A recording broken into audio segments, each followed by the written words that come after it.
Oh, maybe I'm just used to stank now. This is your brain. This is hops. This is your brain on hops. Any questions?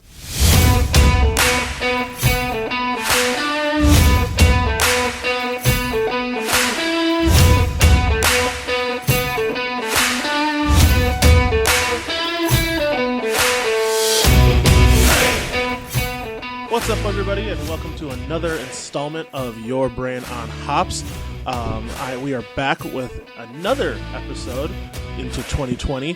Today we are doing Barrier Brewing Company out of Oceanside, New York. Once again with me, my good buddies, Alex. Tim? and behind the mic, also over there on our board, we've got Logan again. Hey, everybody. So let's get into it. First one we are doing is Mo Money or just money? I think it's just money. Money. Money. You picked this up, Alex? No, this I was did. Tim. Tim. Found it at our local Wegmans. I've always kind of enjoyed Barrier beers, and in fact, Logan and I had an awesome experience drinking their beers at Tid the Season, the Every Time I Die Christmas show, where they worked together with Thin Man to produce two awesome beers that were very. I don't really like black IPAs, but the one Kill the Lights was very good. Yeah, that was good. And it's rare, black IPAs are not really that common of a style anymore. I mean, not that they ever really were, but they had a nice roasty, hoppy, bitter one that was good.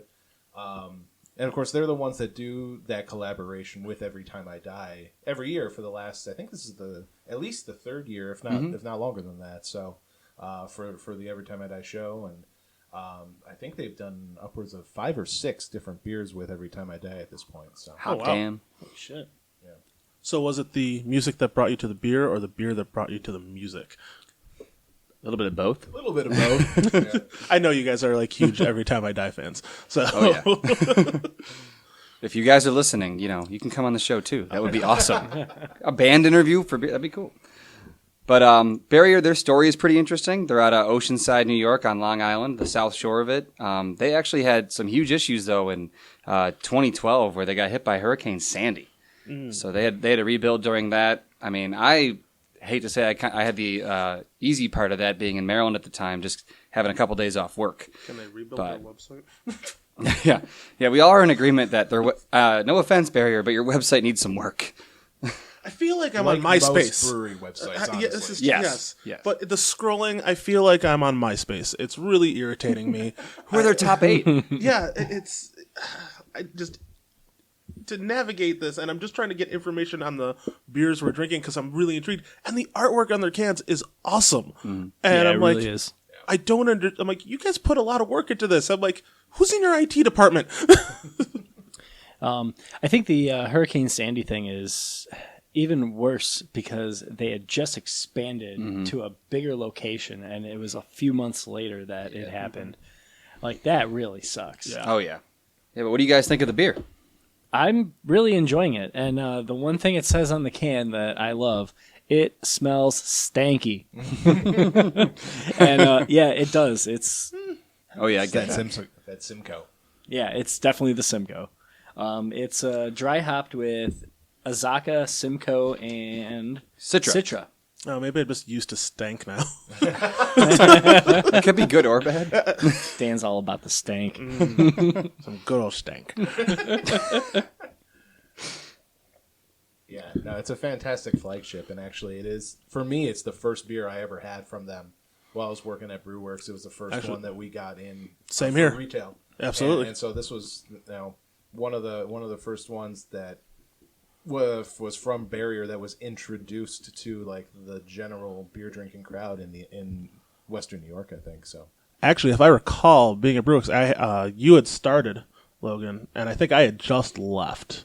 And this had come out onto the shelves, and you got really excited about this beer.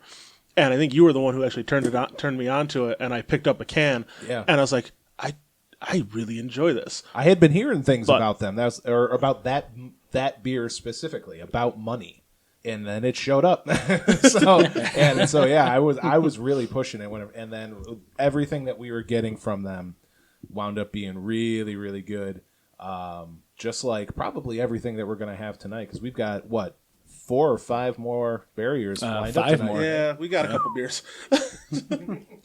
Another cool thing about them, and clearly says something to the character of the brewers themselves and how much people appreciate them, is that after they got hit by the storm, a bunch of fellow brewers chipped in to help them rebuild and reset up, which is kind of awesome. But that community that brewing really brings about.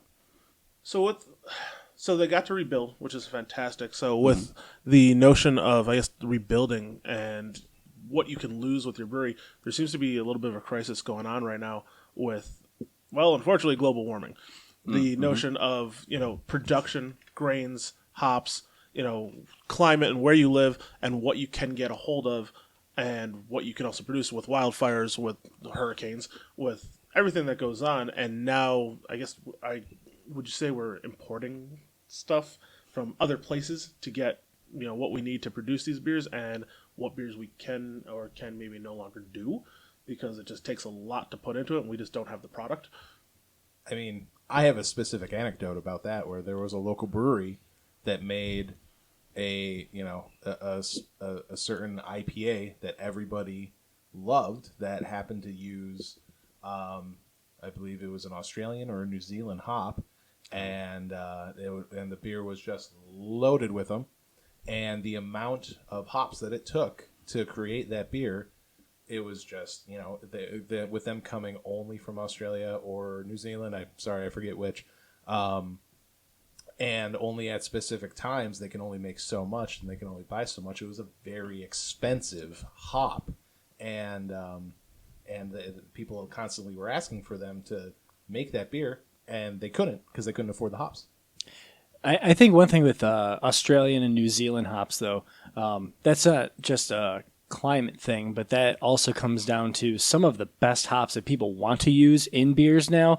Galaxy, Vic's Secret, Nelson, a lot of those are actually coming from there. So they're in high demand from every brewery, and that's what's also driving that demand up. And on a homebrew level, it's a pain in the ass to try and get some of those. A lot of places that I've been to that I asked them if they have any Galaxy hops. They say they do, but there's a 2-ounce limit. And I'm like, I need more than 2 ounces to brew this IPA.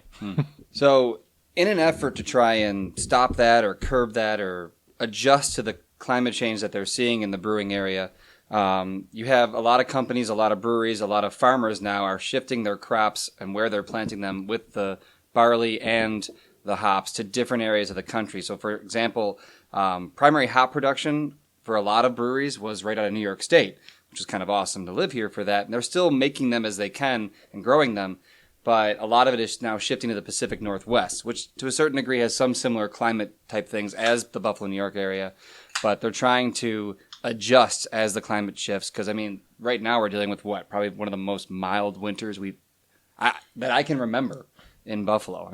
This tonight notwithstanding, if you're listening now, or by the time you hear this obviously will be over, but we're getting some ice now. Yeah, it's a little We're slick getting out rain there. right now. This is not normal for Buffalo. In February. Frozen rain in February. Yeah.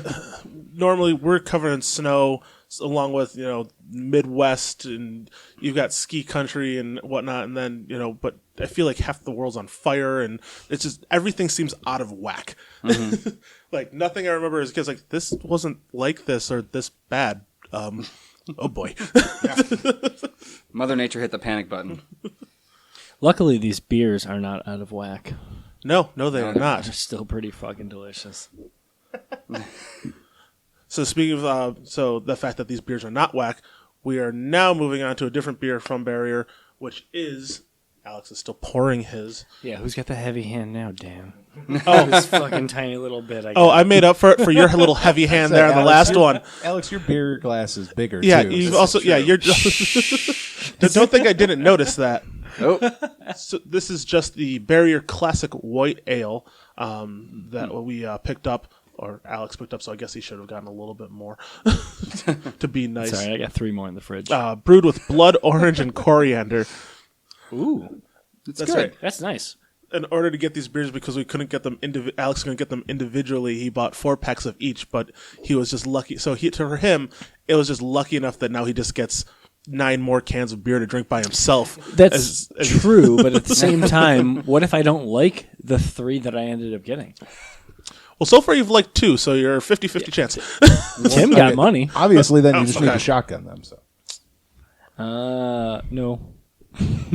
give them to me, and I'll shotgun them. You Fair. shotgun enough. As long as you post it. Do you get something tropical out of this? Yes. I'm not a big fan of wit beers normally. It I'm not clocks a in fan at of 5%. fruit. I know. I like fruit tasting things. I do. You wouldn't believe it. But I mean, this one, it says it's brewed with blood orange puree, and coriander. See, where are you seeing that? It's right on the side of the... No, I read the it from blood. Untapped. Okay, yeah, because it says brewed with blood orange and coriander. Well, there you go. We just said that. It doesn't say puree. Oh. So is it zest? See, I don't pick up orange. I don't pick up necessarily When trust when they Untapped. just No, say yeah. fruit like that, I mean, I would imagine when it says just blood orange. To me, it comes across more zest than puree. I think puree. I would get a give it puree much taste, of but a- I don't taste blood orange. That's the weird part. But I also don't know if I've ever actually had blood orange The on wheat its is heavy own. in it. We also could check the website if it wasn't terrible. I'm winging the information. I'm just going to start lying about Barrier Brewing Company because I can't get to anything.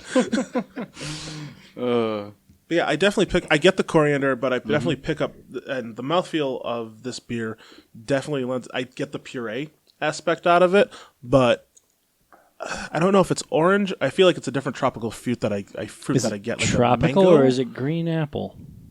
I'm not Is getting that green also apple. in this? I'm getting green apple, which is an off flavor. I get it more in the nose than in the flavor, though. Maybe I'm off. I'm not getting good. the tartness that you would from a green apple, but I'm not actually getting the taste of green Ooh, apple. I want a Granny Smith apple. Yeah, can we go get one? Isn't that what a green apple is? There's many, many apples. See, that's a fruit I eat. So that green apple, it's a byproduct of the yeast during fermentation, called acetaldehyde, and it can give off that green apple type of flavor and aroma, and it's most famous for causing hangovers. Oof. Yeah, Never we all fun. had those. Yeah, I don't think I got a hangover this past weekend. I was very, very drunk this weekend, to say the least. This is true. I was there. Yeah. Great time. Absolutely phenomenal time. So this past weekend, Alex and I went to the 42 North first annual Barrel Jam that they held with Kissing Bridge and several really great breweries that were all barrel aged, or that was supposed to be the theme. They did bring a couple extra goodies in there, but this thing ran from like 2:30 to 7, and we were talking 14% plus beers. And it held up to the standard that I was expecting. I had an absolute blast, but by the time I was done, oh god. Truth. So from the beers you remember, was there any standouts at the time? Beer Tree. Beer tree. Beer Tree was like one of the best, and they weren't. I don't think it was a barrel aged, but they did a triple pineapple dreamsicle IPA, which is absolutely out of this world. And actually, my second favorite for me, I don't know about Alex. My second favorite was actually a Blackbird gin barrel aged cider from Blackbird. That was very, very good, and I wanted to buy a bottle, and I totally forgot because I was drunk. Yeah, so was I, because I wanted to buy a bottle of that too. That was really, really good. Yes. I think one of the coolest things, though, is that any beer festival you go to, there's always a lot of duds that you're just like, okay, yeah, I wish I wouldn't have wasted sobriety on that. But there was one beer that I had there that I was like, okay, this is subpar, but it wasn't bad. It was just, for everything else that was there, there were so many good things that like this one was like, okay, I see what you're going for.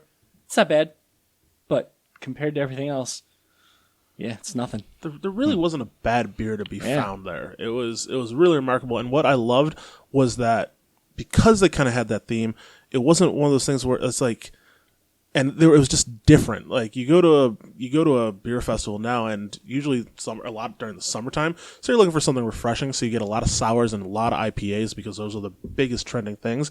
So to go to a festival and find, bourbon barrel aged stuff, to find a barley wine that someone's actually giving you, to find a brown ale that someone's put out, and it's like, oh man, I miss some of these classic beers that I don't find too often because literally every beer store that I go to is a lot of IPAs.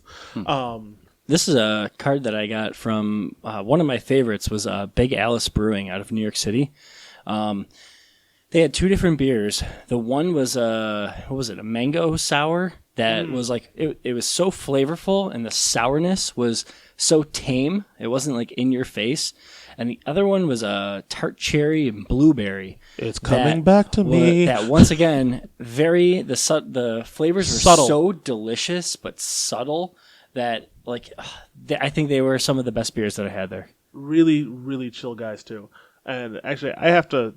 There was a stand next to them, and that was Swiftwater. And I feel like I got to make an apology to those guys, because at the very end of the night, and Tim has seen me do this, I'm very good at getting beer swag. And I ended up with one of their tap handles. You did a me from Buffalo Beer Fest. Well, unfortunately, they gave me the tap handle on the notion that I was going to be at ABW right after for their after party, and I would buy them a beer. Unfortunately, I never made it that far because I was hammered, and I did not want another beer, and I couldn't make it down Main Street to go to another bar. I ended up at a Mexican restaurant eating tacos. Yeah, we just walked. We just walked to the parking lot right next to it, and we were just like, "Yeah, Mexican sounds good." Sobering time. Yes, sobering time. Is that Ariba? Yep. Yeah. I like Aribas. Yeah. And then I just went home. That was it. That was how the night ended. And Enchiladas. take me to your chimichangas. Dude, their enchiladas there are no joke. Yeah. But then, so throughout the week, though, I actually saw Alex quite a bit this weekend. We've been hanging out. We also continued on to World of Beer, and we were tasting a couple of light beers that we were intrigued by. And out of all of them, we were drinking Kona Big Wave, which I haven't had in quite some time, since before starting to drink craft beer. That was like one of my first ones. Yeah, and actually, I don't know if I ever had it before, but I really, really liked it. And actually, I would say all the beers we had that night, it might be a little light, Dan, sorry. Of all the beers we had that night, I think that was probably my second favorite, next to the Dunkel from Gordon Biersch. Yep. But we're looking to taste some lighter beers that night, and so that was the best light beer. That Dunkel was definitely not light. But the thing we stumbled onto was the notion that everything that we kind of tasted that was light was provided by someone kind of big. Sam Adams, Cold Snap I forgot their winter beer. The Pilsner Kell. These were just some of the things they had on tap, so that we were trying. The winter lager from the Sam Adams? That's their normal rotation. Yeah. Cold Snap. Well, Cold Snap, and there was another one. Cold Snap's 97 or something like that. Yeah, It was a number. 76. 76. 76. It was Sam Adams 76. Sorry. that's like their Budweiser lager. Yes. Well, we were trying to find some light beers, and I didn't want a Budweiser. So with that, Alex and I got to talking, and I was talking about my trip to Hawaii, and that they were really pushing the Kona. And I said, well, that's because it's AB and Bev now, and that is their distributor, so it's easier to get. And it kind of and he didn't believe me at the time, and we started talking about, because they also are part of the Craft Beer Alliance, which is run by AB and Bev, but I think they only have like 5 breweries on there, and 4 of them I've never heard of. So, but with that, the question that arose was, is big beer bad beer, or why do we associate bad beer with big beer?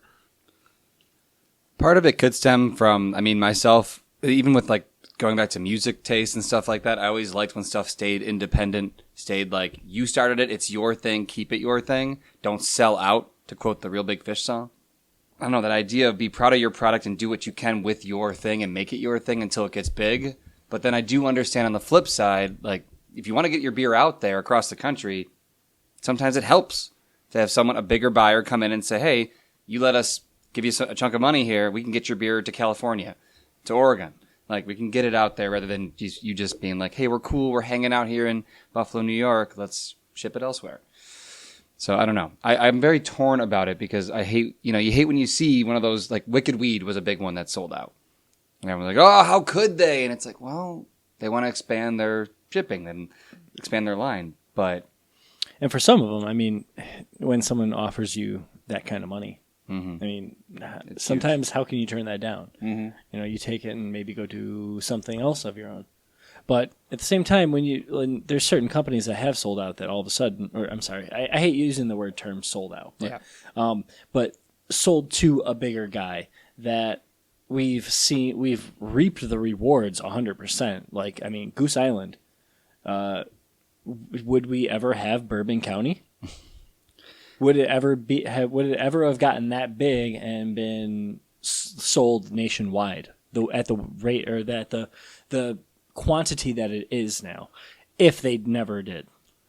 I think so, but at the same time, it also takes I feel that some people think it takes something special away from it when you don't have to hunt it down a little bit. When it's so readily available that you can go in like a week later and you can still find the bottles, or it's like it's so overly produced that it's like. But for like 2 weeks out of a year.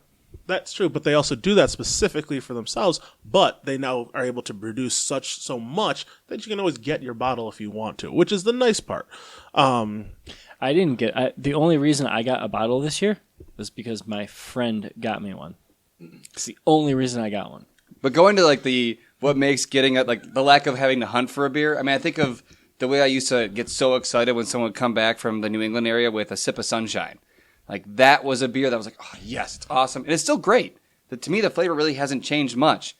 But how often you buy it now that you can find it every day when you go into Wegmans? Yeah, but Sip of Sunshine, they didn't sell. No, they didn't. I'm not saying they didn't sell. They started contract brewing Sip of Sunshine to distribute further. Yes. It's the fact that they started doing that someone else is brewing their product, and I don't think they're doing as good of a job as they used to. Agreed.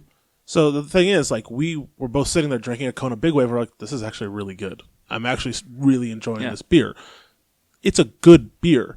Now, and I can give an example right now of what I'm seeing, at least at my local beer store. Recently, who got bought was Miller, who bought Dogfish. Sam Adams. Yeah. Sam Adams. Was it Sam Adams? Yeah. Sam Adams bought Dogfish. Did they buy them or did they consider it a merger? I don't know, and I don't really care because I just walked into the beer store and I'm seeing their beer of different varieties that some of them I haven't seen in a while. And I'm like, someone's producing something. And I'm like, ooh, there's a 75. Ooh, there's a Bitches Brew. Really? Ooh, there's it. I'm like, Bitches Brew. I've missed some of these. I'm like, I'm glad these are in production. Yeah. Give him more money. Take my money. And Dogfish was already enormous. Oh, yeah. Yes. They were nationwide. before that happened. So, and I mean, that's just goes to show like the benefit that it can be. They're not exactly big beer, but they're not in small. the world of craft. I think it they're scares pretty big. people that when you see your brewery go to a big rep, you feel like they're going to lose the rights to their beer or that the recipe is going to change. It's not going to be the same beer. So we kind of discussed this like a year or so ago, and one of the big things that came out of it was that like when people see their favorite craft brewery sell out, you know, if a big beer buys, you know, some large brand, like when they picked up like Ballast Point, the big problem with it when it comes to distribution is that people are afraid that, and even like retailers and whatnot as well, is that craft beer brand that is so beloved is now going to be able to be held hostage by these larger beer companies to their distributors, and then from their distributors down to the retailers, that, you know, they won't provide this craft beer label in the quantities that the distributors and the retailers want, unless they're also carrying Bud Light Seltzer, or some of their other garbage Hard labels, coffee. anything like that. Yeah. And so That's a thing? there it's It like is. a distribution fear. Pabst Blue. I'm finding good reviews. People are liking it. So, funny thing that you say about Pabst Hard Coffee that I learned is that Buffalo is actually one of the few, if not the only, test market for Pabst Hard Coffee. And Really? I can guarantee you that is going to go nationwide because people around here are going ape shit for Yeah. it. Oh, wow. People love it. Now, I don't drink coffee, so I haven't tried it. Their Yeah, me office neither. is I won't above like my it, office. But, like, man, people love that stuff. I'm gonna have to find some. Yeah. It was at ABW, I think. Yeah, we've got some got a at Bottle couple- Rocket. Yeah. All right. So recently we just cracked open a manual wind by Yeah, I already Barrier. finished mine. Yeah, but it is Is it wind or wind? it is. You're right. It's gears on the label there. So you're right, Logan. It Can't probably tell is because there's Mariel no wine. fucking information on the goddamn website. If your website was better, Barrier, I swear. But it is not just Barrier. I found out, and it does say on the can, that they teamed up with Grimm Artisan Ales, which I love almost everything I've ever had from Grimm. I can't think of it. Oh, we got a dissenter amongst the crowd. Keep going. I'm not. Okay. All right. Well, it's a 7.5 He's always the ABV, American IPA, hazy. They say it's a New England-esque style. Grapefruit zesting, mild mandarin orange tang, and lemon custard licks with herbal tinge wood tines. Gentle pale malt. I love me some lemon custard licks. I was gonna say it's the licks. Oh, I'm getting a It's lick. all about them licks. It's all about the That'll licks. get them going. We can just name that the title of the episode. All right. You know what? No. I say go with it because apparently our number one episode is Moist Heart, and I think it's just because people look up the word moist. Probably right. I want to listen to a podcast about today. Yeah, let's say the word moist. We said People that are the actually most. looking for like erotic podcasts. Yes. They're finding us. They find There was us and they just get Shades disappointed. and Harlequin novels, and then Your Brain on Hops. I totally lost focus. Yeah, wow. All right, let's take a break. Okay, guys. Yeah. Thanks. Talk about this beer that we just started talking about. Yeah. It's really smooth. It's easy drinking. I like the hop character I'm getting. I do get a hint of grapefruit, even though I don't like the fruit. Surprise, surprise. But I do get a lot of that grapefruit and maybe a bit of that lemon custard. Yeah, like you said, easy drinking. Very, very easy drinking. It's delicious. It's not too bitter for an IPA, and it hides that 7.5% pretty well. Apparently, because mine's empty. Yeah, I drank mine a little too fast. Tonight. So I think so far, would we say out of the three, is that the favorite thus far? That would No. be mine. Oh, I like the money. money's good too. It was All stanky. It's close among the three. So we'll do a palate cleanser next, and then Alex, I think you have a little Something comparison special. plan Yes, for sir. us, right? So back to the beer. We've now got our sour boysenberries. That does not sound. That's tough to say. Blueberries, boysenberry, blackberry, and lactose beer to cleanse the palate, which it's not really doing that. But you also haven't tasted it. No, I have not. Because I'm The doing aroma, work. is really, really not doing it for me. And yeah, when you smell it, it does not come across like it would cleanse the palate. But there's a nice tartness to it that I think is going to help. Yeah, it's like It's like a lactose heavy in that aroma, and Not Some- pastry, but it smells like a bakery. yeah. raw dough. See, I'm Wow, actually, what? Raw dough. I'm liking the taste, but not the aroma. The taste, but not the aroma so much on this one. Yeah, I'm not a big fan of the aroma. I think the flavor is nice, but I'm going to go on a limb here, and I kind of like the aroma. It has nothing to, but the aroma doesn't lead anything to the beer. That's the problem. I like the smell. It's they're two separate Yes. things. They're two Yeah. completely different things. Usually there's some kind of tie-in, but it is a... Yeah, you said it perfectly. It's a completely separate thing amongst itself. I like it. And with all of those... I'm underwhelmed. True. With all those different berries in there, like, I'm not getting really any of them. I also don't think I've ever had a fruitiness, but, like, not boysenberry. really. The problem with me is I'd have no look idea at- what a blackberry tastes like or a boysenberry. So Do you have blackberries this time? That we can feed to Tim? No, I have boysenberries. Do you really? No. Yeah, I have blueberries. It's kind of muddled. Very. Everything is very That's, muddled, that's the perfect It is. word for it. I agree. Well done. and I don't know if it's because of all the different berries, or if it's because the lactose is very heavy, or what else is in there? I don't think the lactose is heavy. I actually think the lactose helps. I guess flavor-wise, the you're right. blueberries, It's really not. But Blueberries, boysenberries, and blackberries are your 3 fruits. Yeah, and I think the lactose, once again, if you guys listen to the last episode where I mentioned, I forgot what beer it was that had lactose in it that was sour. But lactose can really help a sour to kind of round out that acidic edge. totally, yeah.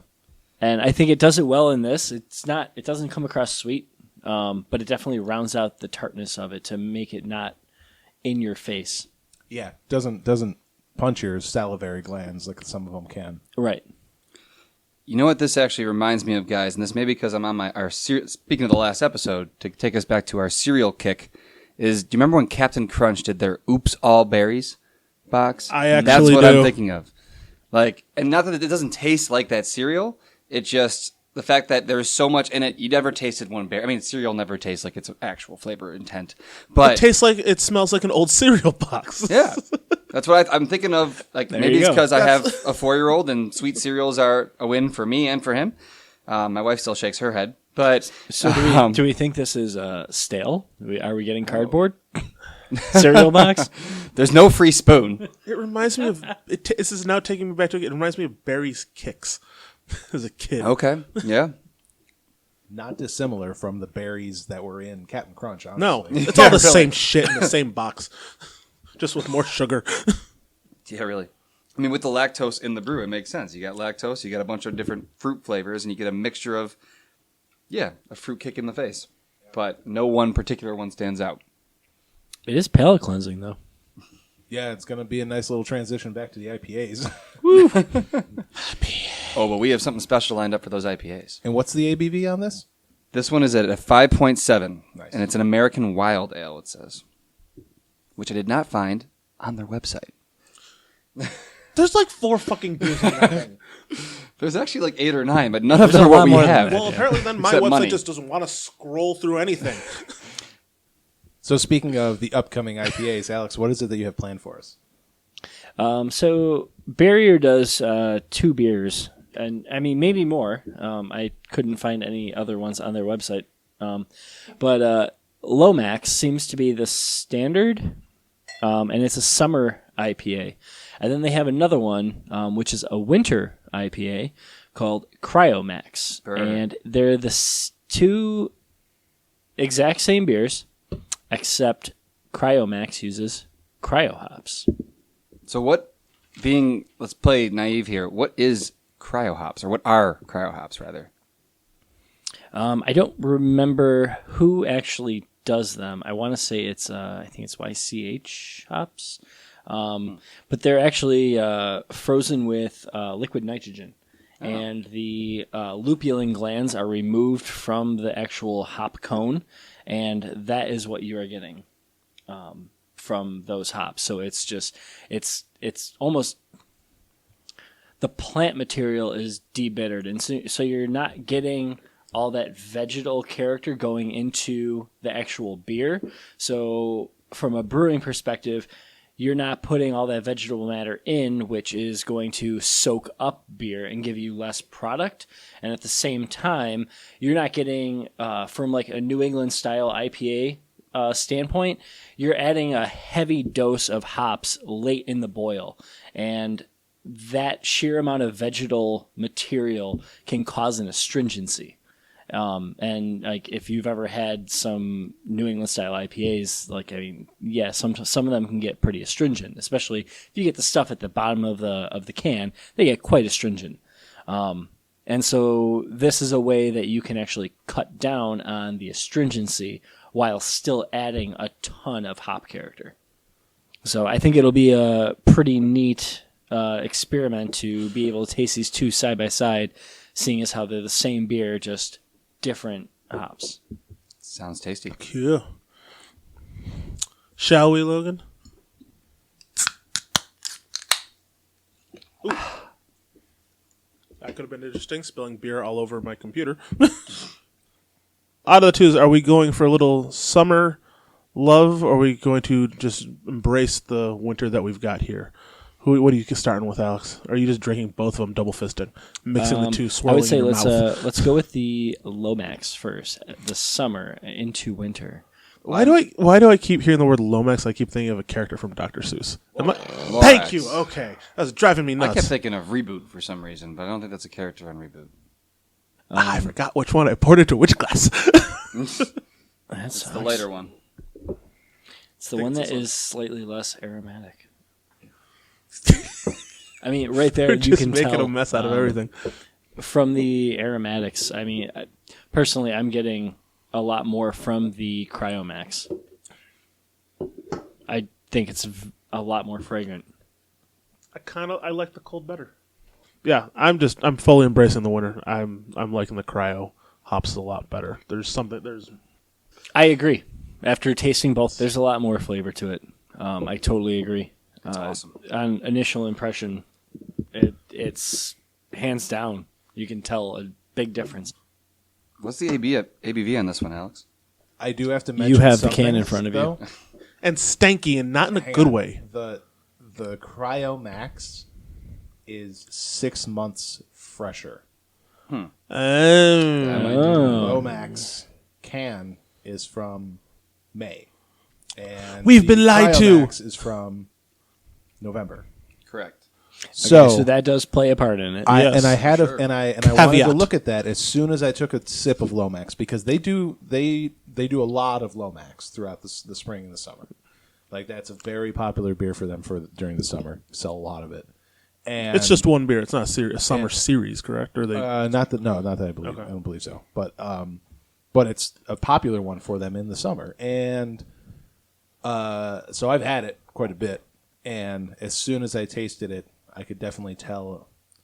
Not that it's really like turned or there's anything, or that it's like oxidized or anything like that, but I could definitely tell it was not peak freshness.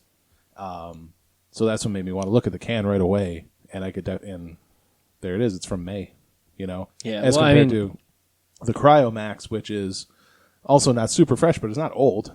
I mean, it's from like the middle of November, and it's only the beginning of February right now. So, but you look at that, May to February, may affect it a little bit. The Lomax checks in at a 5.8%, and the Cryomax comes in at 7%.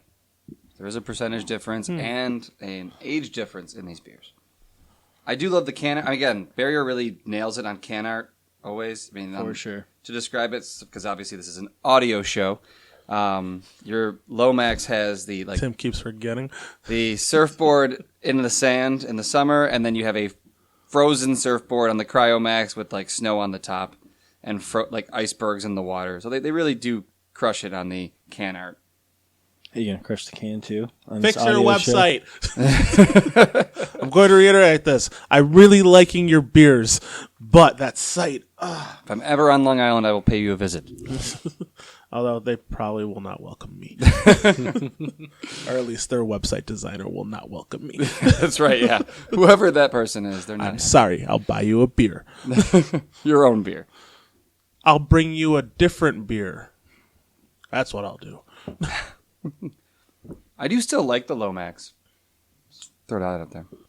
It's a So, good beer. well, I'm going to continue to embrace this wintry beer that we've got here and enjoy this. I think with that, we are wrapping up the show for this evening. I had a great time talking to you guys. With that, though, one of the segments that we love to do is What Have We Been Drinking? Just go around the table here and what's new in our lives in the world of beer, or what have we brought back into our lives. So I'm actually going to toss this over to Logan first. What have you found recently? Oh, thanks, Dan. You know what? That's a good question. You've got nothing, do you? I'm going to toss it over to Alex. Oof. My first Circle back on me. Well, I think right now in my that dreamsicle. No, the a beer that's in my fridge right now is the Cigar City Margarita Goza, which inspired me to brew my own Margarita Goza. So yeah, when I saw it on a shelf the other day, I was like, yeah, buying a 6-pack. I think it's delicious. But besides that, tea. Tea. How about you, Tim? All right. Well, I did buy a 4-pack of the Money, so I've been drinking that. And then also, I had, back from we were living in Maryland, I had bought a 6-pack of a beer that I meant to trade with somebody, and then they moved away, and I never got a hold of them. So it sat until I thought I'd run into them, and I said, you know what? I'm drinking it. And it is For Pete's Sake from Duclaw Brewing, which is kind of it spins off of their Sweet Baby Jesus, which is delicious on its own. Baby Jesus. Oh, yeah. But this one is really, really good. I've been enjoying that one myself. Although it is obviously aged like a year and a half, which is it's not one of those beers that you typically would age, but it's still pretty good. Other than that, I don't drink tea, but I do enjoy a good Hawaiian punch. You're like a child. Shut up. We all drank Lucky Charms beer last show. And we're going to drink more of it tonight. That's true. You Stay got tuned for something that finally, Logan? Yeah, I do. Sorry about that. No, you're So not. no, I'm not. Yeah. So not far from my house is a brewery that we actually spoke about the very first episode that I joined you guys for, which was Beltline. Right when they opened, they're celebrating a 1-year anniversary recently, and they are just crushing it with new beers coming out every couple weeks. And one of their latest ones from last month was Holler at Ya Man, which was a pale ale that was like a New England style pale ale. So it was hazy, had a little bit of thickness to it. They said copious amounts of new age German hops, including Hallertau Blanc and Mandarina Bavaria, which I love. Mandarina Bavaria. Mandarina is delicious. And notes of white wine, grapefruit, and tangerine, which were all in there. And then it also had Citra in there to balance it out. This beer was so good. I crushed a bunch of pints at the brewery. And then we miraculously at the store got a keg of it on as well. Oh, nice. And that did not last long because I was selling it, but I was also drinking the hell out of it. So, yeah, I've really been enjoying everything from Beltline lately. Very cool. For me, I've been trying to clear out the beer shelf, and I'm very, very close. I'm down to one shelf finally and 9 bottles only. And so for the past week, I've had KBS from Founders, along with actually 3 Founders beers, along with a Backwards Bastards from 2015. Yum. Damn. A Curmudgeon from 2014. Yum. Pretty sure you gave me one of those that I still have. It's very well possible. But then also during the week, I also had a Mephistopheles from Avery at 17%. And that was like one of the final stouts. But the last remaining 9 beers that I have, which will be a future episode, which I think it's about time because we've teased it, are all the green cap Dogfish Head bottles from Fort to oak aged worldwide stout to 120. It's all on that shelf, and I think it's time that they leave that shelf. So I think that is going to be an episode coming up. What the fuck is wrong with you guys? I almost said something that I really shouldn't have said, and thank God I didn't say it. Yeah, so with that, we've obviously had enough. Cheers, everyone. It's a lie. Please follow us on Facebook. We are also now on Untapped Instagram. Give us a shout out. Tell us your comments, your thoughts. Tell us what you've been drinking. YouTube. And also the YouTube page, and hit subscribe. And look for a video and photo of the last episode of we're going to be eating I'm going to screw that beer up, the Chucky Larms beer over Lucky Charms. From Loftgill. Yeah, that works. But thank you for listening, guys. We will see you next time on another brand new episode of Your Brain Hops. All right, guys. Cheers. Cheers.